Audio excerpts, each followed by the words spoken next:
Welcome to the Vanna Collins Show. I am very excited to introduce our guest here. I'm patting on the table, so y'all gotta bear with me on that because I'll pat away. But S1, Symbolyc 1, he is a, three time Grammy Award-winning producer. Yes, ma'am. Here just recently won your last one. Yes, just won my third one for the Kirk Franklin album. Yes. Tell us about the Kirk Franklin album. So I produced a song, I co-produced a song with him and another friend by the name of Max Stark on there called Strong God. And it was on the album Long Live Love, which is his recent album coming out. And it was wonderful working with Kirk. Kirk is a super, I've always had dreams of working with Kirk. So it's just been a blessing, man, to be able to work with him and also just to be and have great conversations with him and just to learn from him as well. So what did you learn about working with Kirk? Because I'm always kind of like, what can I learn from this experience? What was your experience I would say one of the main experiences working with Kirk is that he's just so, the level of success that he's had, he's still just an ordinary person. And very humble, very low-key, and just a good guy. Yeah, so I would say I just take that from him. No matter what level you get to or God blesses you with, just continue to be grounded and stay humble. Cool. So did you guys do a lot of the work here in Dallas area? Yes, we worked at his he has a new studio in Arlington that we worked in. Okay. So S1 is here to discuss and talk about his new book, guys. So now we can add Arthur to your name. We can add Arthur. Aside from 3-time Grammy Award-winning producer, we're now adding Arthur, and he's here to talk about Pray, period. Yes. Focus, period. Plan, period. And execute. A memoir. So give us a little bit of backtail about So yeah, Pray, Focus, Plan, Execute, a memoir by S1 is my new book. And I'm excited about it. Like the feedback from it has been great. And really with this book, it was just another platform for me to be able to inspire and impact others. You know, that's really my purpose and my passion is just to be able to encourage and motivate others. So with this book, I was able to tell stories, real stories, real life stories, and give personal experiences that I had growing up and in the music industry, and just to be able to just impact people and not show people my successes, but more so just take them through the process of getting to those successes and different failures and doubts that I had and insecurities that I had to overcome to become successful. Right. And like for me reading the book, I got goosebumps a lot of times because it's like, gosh, I can relate to this. I mean, I felt like you put it out there, whereas a lot of people kind of keep a little contained. You know, you were just kind of raw and uncut, like, yo, I hit hard right here. Yeah, and that was one of the hardest things for me writing the book. Like during the writing process, there were moments where I would be terrified. It's like, okay, do I really want to put this out there, or do I really want to show people my insecurities, or you know? And then I was always reminded or hearing God's voice saying it's not about you, but if you want to have if your purpose is to impact others, the only way for you to be able to impact others is to not show what you've accomplished, but show how you overcame certain things. Right. Yeah. So in the book, you kind of took us through the different levels of your life, starting out as childhood, going into high school, your early 20s, getting into producing, which I really, really love and appreciate that. So I want to kind of kick it off there. So you said in high school, you realized music was your calling and not sports, because you tried out what was basketball. Yeah. What was the turning point for that for you? Like, when did you realize music was your calling? Well, around that time, you know, because like basketball was my thing. That was a thing that I loved to do at that moment. And, you know, me not getting any scholarships in that, you know, at that same moment, I was actually reconnected with my cousin who lived in Waco. Kevin. Okay. He lived in Waco as well. He just went to a different school, and I connected with him. So I was always with him, and he was a person that really influenced music on me. Just the art and culture of hip hop and MCing, and you know. So being around him, I started to gravitate towards emceeing, and then which eventually led to me diving into producing as well. Yeah. Right. Okay. And in high school, you joined a band. Yes. Tell us about what's the name of the band? Well, it wasn't a band. It was actually I was in band at school. So like marching band. What did you play? I play alto sax. Alto sax. Yeah. Okay. Do you still know how to play? I don't think so. Okay. It's been a moment. Right. It's been a moment. Yeah. And you said at that point you didn't think about being a producer, and mentioned that you really didn't even know what it is. For those watching, what exactly goes into producing? Because based on this book, the things that you were going through, I was like, wait a minute, they do all of that? Yeah, so basically what a producer is, a producer is a person who sees the creation of a song from start to finish. Okay. So that involves being able to, like when you're creating a song, you have songwriters who are responsible for writing the song. Right. Then you have producers who not only sculpt the music for the song, but they also make sure that the vocals are correct, make sure that the mixing of the song is correct, and they're taking things away and they're adding things to make sure that the song is at its maximum potential. So that's basically what a producer is just overseeing the creation of a song. Gotcha. So has there been any genre that you want to that you feel like maybe give you a little challenge with producing? That's a great question. I've been blessed to work in so many different genres. I would probably say, the Afrobeat world is pretty. It's always been around, but it's being more really prominent right now. Yeah. Prominent right now. So I would say that's really like a genre that I hadn't been really tapped into. Okay. Yeah. Okay. Any artist that you would like to work with right now? I would say Rihanna. Rihanna. You know what? Yeah. I had that same idea today. I was like, I wonder what a beat would be like with Rihanna. Definitely Rihanna. She's one of the greats that I have not worked with yet. Okay. Cool. So tell us about this rap group that you formed in high school and how that led you into production. Okay. So my group back in high school was called Symbolyc Elements, and it was me and Kevin. My cousin Kevin, and this was a group that, like I said, we were together all the time. We were rapping all the time together and writing. So it's like, let's just start a rap group. So we started this rap group, and that was every weekend. That's what we dedicated our weekends to is just making demo tapes and being able to really hone in on our craft and our gift of being able to songwrite and freestyle, and that's really what led me to trying to figure out production, is because while we were making these demos, we were using other people's instrumentals, right? Which struck a chord with me of how are other people using, or how are other people creating their original songs, and that led me down the rabbit hole of trying to figure out the production thing. So throughout the book, you start each chapter off with a quote that you end the chapter with, in reflective moments. Guys, those reflective moments are like heart wrenching. You're kind of like, dang, okay, that hit home. But what was your first reaction with seeing yourself in rap sheets and the source? You were featured in the source. Yes. You shared a reflective moment about that. Okay. In the book. Yeah. So the first time seeing my group in the reflective moment, in the source and the rap sheets, that was like one of the first moments that I realized that taking action and planting seeds eventually comes to results. Right. Breeds results.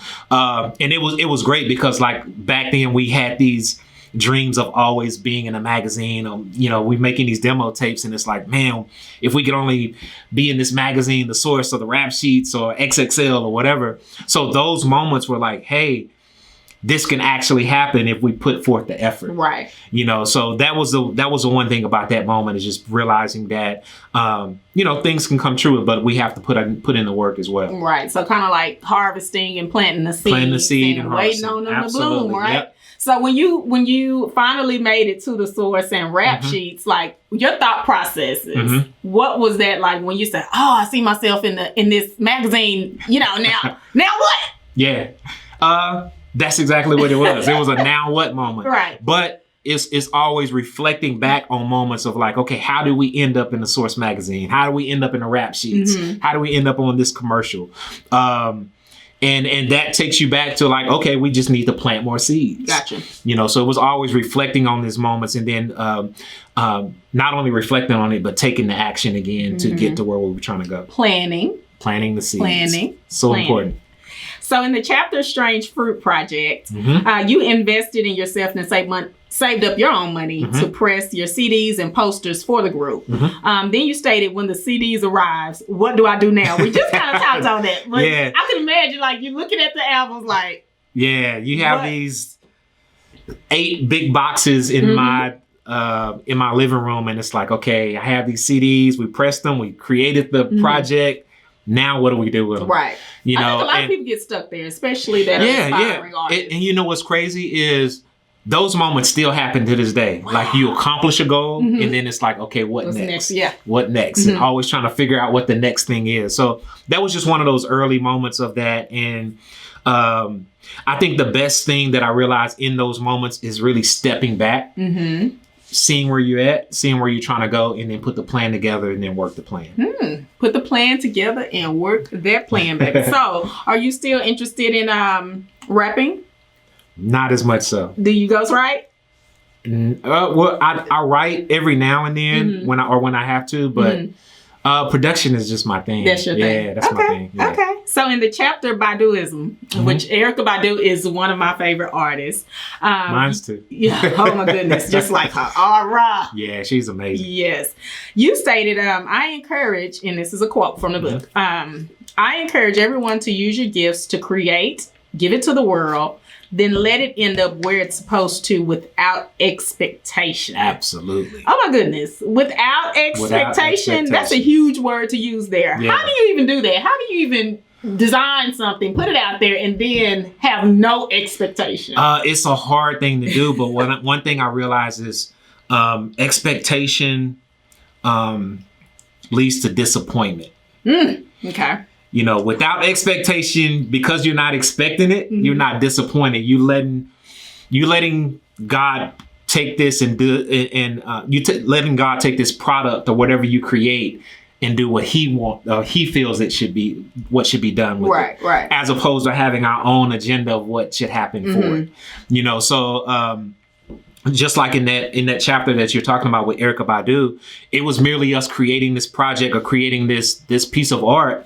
And we put it out there and let it end up where it was supposed to go. You know, we had we didn't know it was going to end up where it was going to end up. But, you know, just doing our part and putting it out, it ended up in the hands of Questlove of The Roots. Right. Which eventually he felt like, oh, man, this is great. I need to play it for some people. And he wound up putting it in the hand of Erykah Badu, which then led to her calling me and us working together. And that's something that I couldn't have planned out, right? You know, or expected, you know. Right. So again, planting those seeds and planning, right?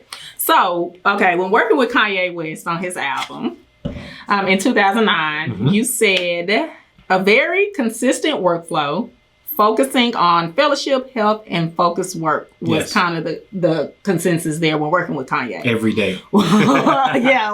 What did you take from that experience, if anything? Well, do you want to share that with the audience? No, read the book. Get the book. Get the book and you'll see about that consistent workflow from Kanye. But what was your takeaway from experiencing that? Yeah, my takeaway was that like these prominent artists that I've been an iconic artist that I've been blessed to work with. I took away that there's a reason why they're in the positions they're in. It didn't just fall out the sky. This is something that they worked hard for, and they had to focus and they had to sacrifice and they had to have a certain level of self-discipline to get to these levels. And that's pretty much what I experienced and witnessed while working with Kanye. It's just the self-discipline was at a whole nother level. Did you take any of that back with you? Absolutely. Okay. Absolutely. Okay. Yeah. So you still running? Yeah. Those courts? Oh, she brought the courts up. Oh, man. No, I'm yeah. You got it up? Nah. Okay. It's crazy. Yeah, I was just actually in LA about a week and a half ago, and I went to hoop with my guy. He's an NBA trainer. Okay. Named Chris Johnson, and he had me on the court, man, and I was almost about to die. So you didn't have Sierra knees. You didn't have. And you know what? I work out every day, but I'm just treadmill. But when you get on the court, that's a different type. Yeah, it's a different type of running. Yeah, it is.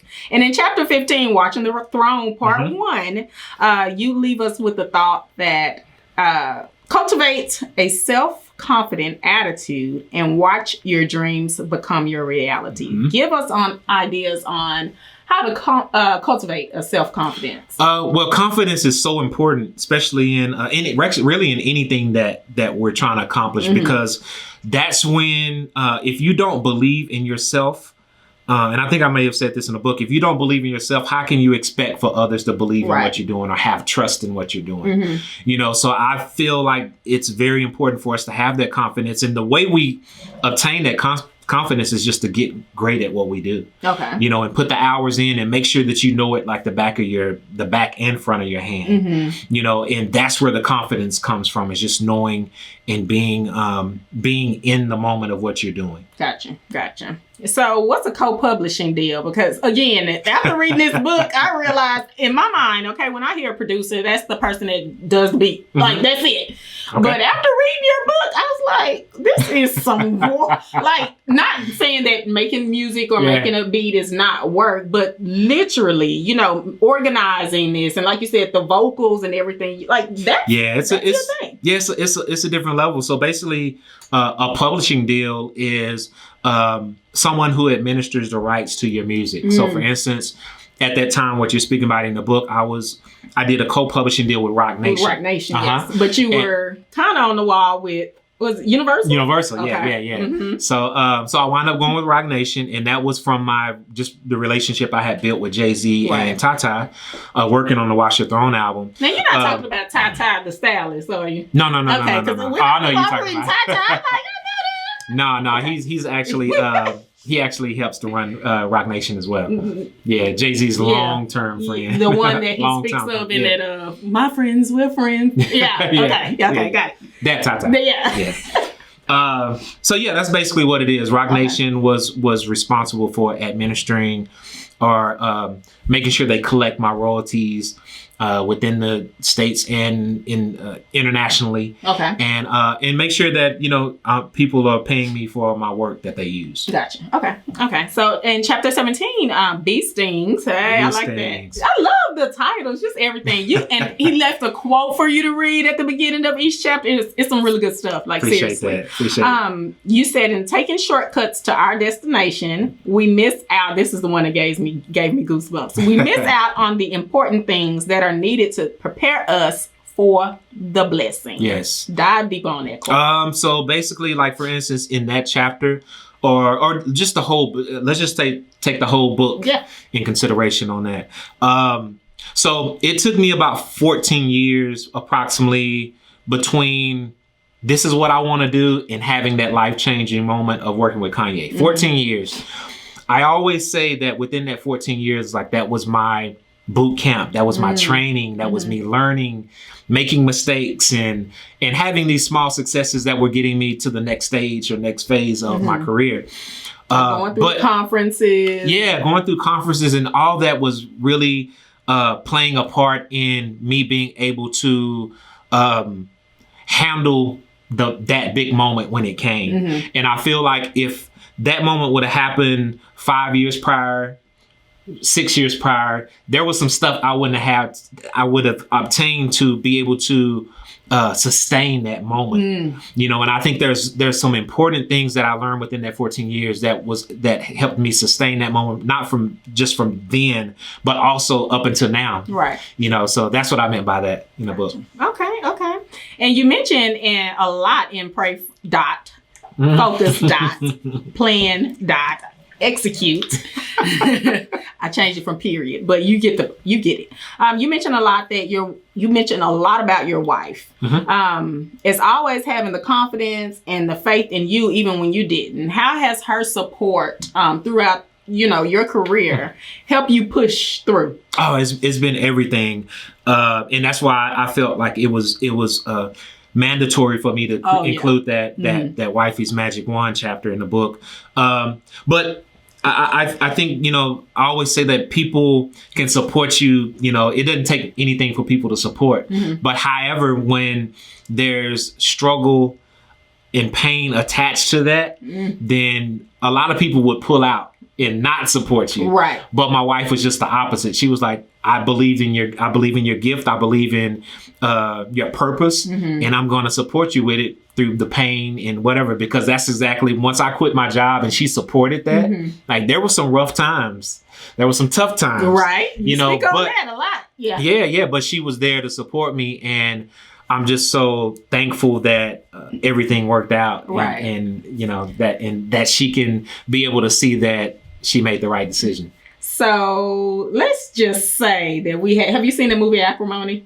Yes, I've seen it so many times. I actually watch it every time it come on. Really? Okay, so, based on what you speak about in the book, like you went through some ups and downs, and your wife was always there to kind of pat you on the back, pick you up, kind of like, babe, we're pushing through. When you gave her great news, it was kind of like, I already knew. Yeah. So, it wasn't like the movie per se, but it takes years, of course, like you said, and dedication to kind of go through the grit in a relationship from that. So it just kind of balanced back on that, because it's like, now you made it, it's kind of okay. Yeah. Whereas for that, she didn't. Yeah, but she was able to see it.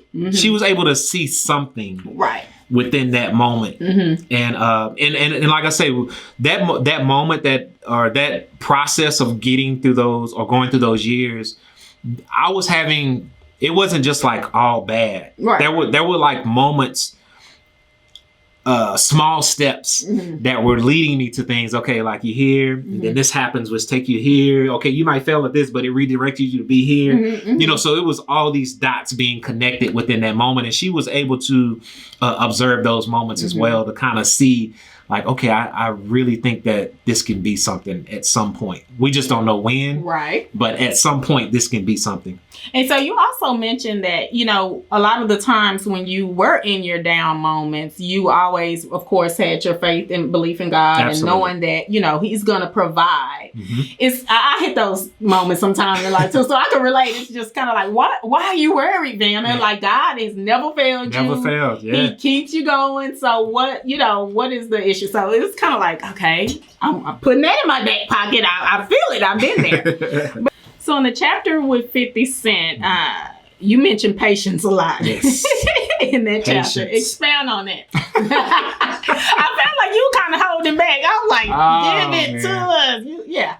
Yeah, well, in the music industry, it's so crazy how, there's so many records that come out, and, us as producers, like, we haven't been paid for those records yet. And they can be out 6 months, 8 months, and we still hadn't seen a check from it.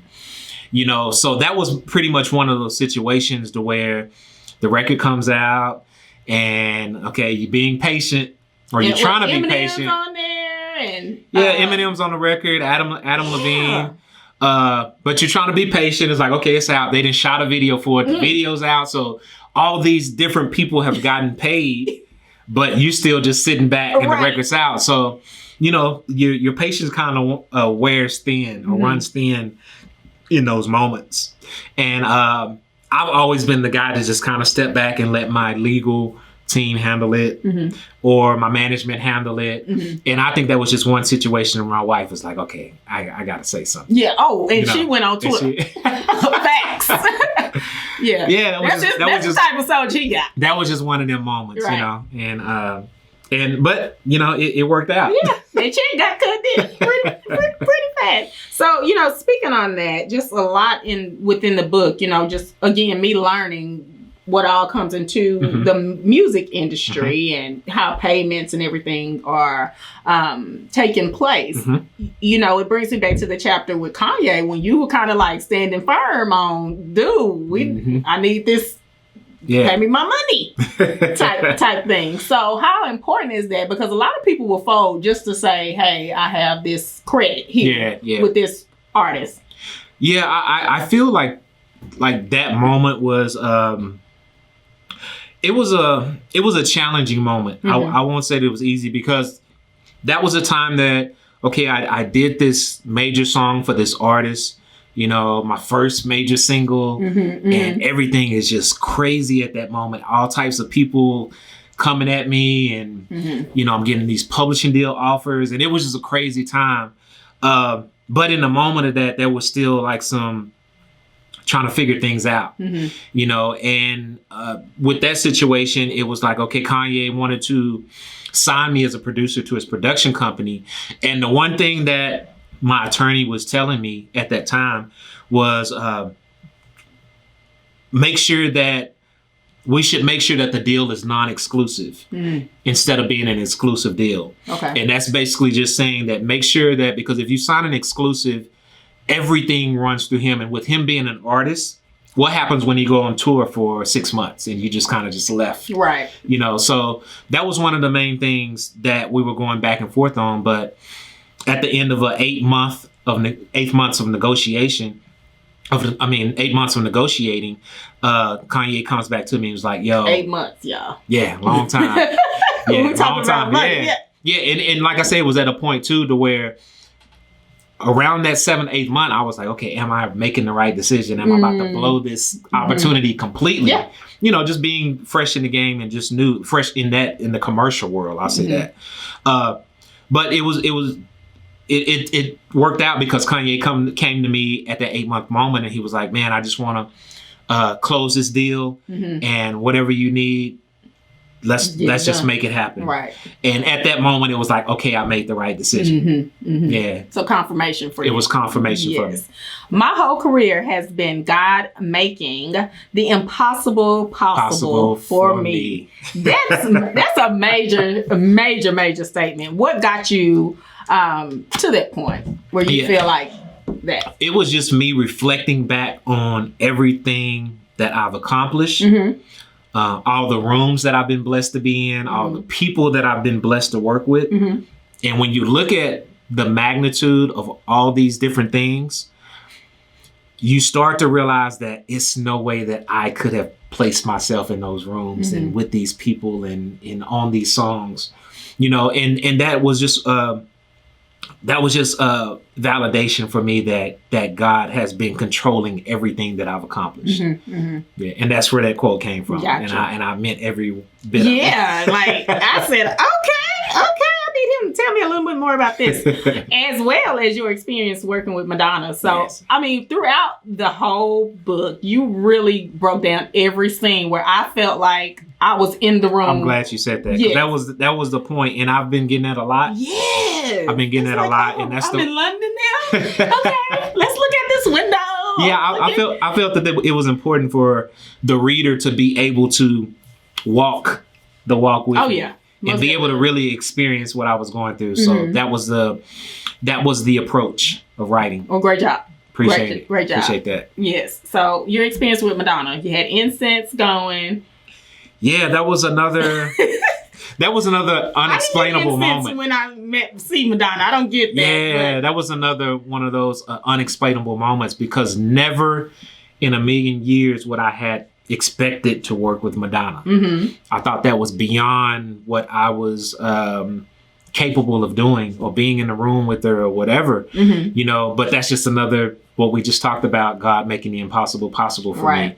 And yeah, that moment was great, because being with her and being able to work with her for a span of like 2 weeks, a 2-week span, and being in the room with her and having these conversations with her and being able to bounce ideas off each other was just an amazing thing, because I got to see, like, kind of like with that I was saying with Kirk, and even with Gladys Knight, like they're at this level in their careers and in their life that's iconic, right? But at the same time, they're still people, and they still relate to people on all levels, not just the. Do you feel like we lose that with our celebrities? I feel like it's.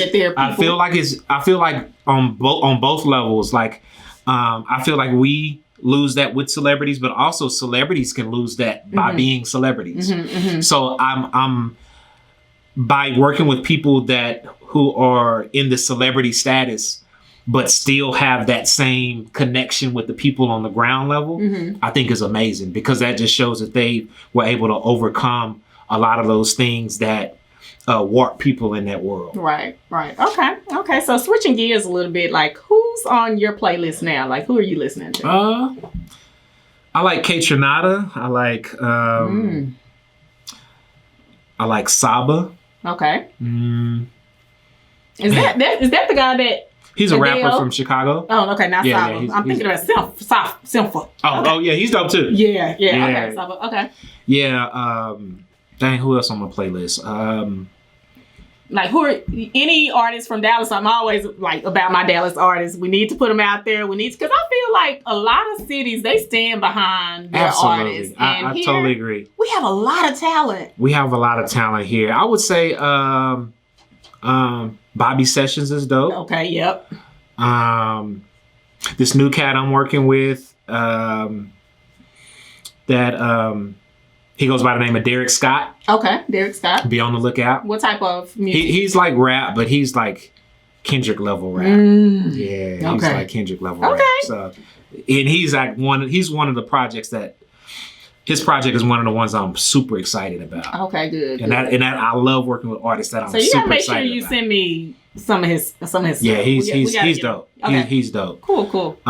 Who else from Dallas, man? There's a lot of Dallas artists. But yeah, those two. Oh, my son is an artist who I love. So Von Beats. And he's on like this.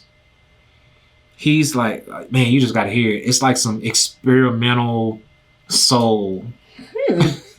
Okay. He's dope. Okay. So have you heard Jaden's album, Jaden Smith? Yes. Kinda. Yeah. Along that. Yeah, he's not so much. No, it's a little different. Oh, okay. Yeah, it's a little different. Okay, now you got me interested. Yeah, I had to send you some of his stuff. Okay. I definitely send you. So big ups Vaughn. Yeah, so Dallas has some dope artists. Favorite foods, I would say definitely Mexican food. What's your favorite restaurant in Dallas? Ooh, Abuelos. Okay. Yeah. Abuelos. Yeah, okay. I like Abuelos. Okay, guys. So thank you so much, S1, for joining me.